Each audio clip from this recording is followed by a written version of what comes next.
ஒரு திருடன் வயதான பாட்டி கிட்ட அவங்களுடைய பேக்க திருடிட்டு ஓடுறான். இப்போ உடனே இந்த எறும்பு கடிச்ச பையன் அந்த திருடனை பிடிக்க தயாராகுறான். திருடன் பாட்டியோட பர்ஸ்ல இருக்கிற பணத்தை எல்லாம் எண்ணிட்டு இருக்கும் பொழுது இந்த இடத்துக்கு எறும்பு கடிச்ச பையன் வந்து நிக்கிறான். அவனை பார்த்த உடனே திருடன் நினைக்கிறான், இவன் ஒரு சின்ன பையன் ரொம்ப குள்ளமா இருக்கானே அப்படின்னு. சின்ன பையனை முன்னோக்கி வரும்பொழுது எறும்பு கடிச்ச பையன் பின்னாடியே போறான். கொஞ்சம் பயத்துல பின்னாடியே போகும்போது செவுத்து மேல ஏற ஆரம்பிக்கிறான் அவனுடைய சூப்பர் பவரால.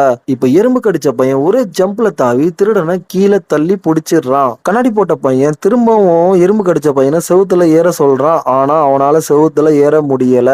உடனே கண்ணாடி போட்ட பையனுக்கு காரணம் என்னன்னு கண்டுபிடிச்சிடுறான். இனிப்பு சாப்பிட்டதுனாலதான் இவனுக்கு சக்தி கிடைக்குது அப்படின்னு புரிஞ்சு அவனுடைய பெல்ட்ல தேவையான இனிப்பு பொருட்களை தயார் பண்ணி கொடுக்கறான். அது மட்டும் இல்லாம எறும்பு கடிச்ச பையன் இப்ப ரொம்ப ஃபேமஸ் ஆயிடுறான். நியூஸ்ல எல்லாம் அவனை பத்தி தான் பேசுறாங்க. என்னன்னா இவன் மக்களை காப்பாத்த வந்த சூப்பர் ஹீரோ அப்படின்னு. இந்த பக்கம் விபத்துல மாட்டிக்கிட்டு இருக்கிற மக்களுக்கு உதவுற வகையில ஆக்சிடென்ட் ஆன காரை அவனுடைய கைய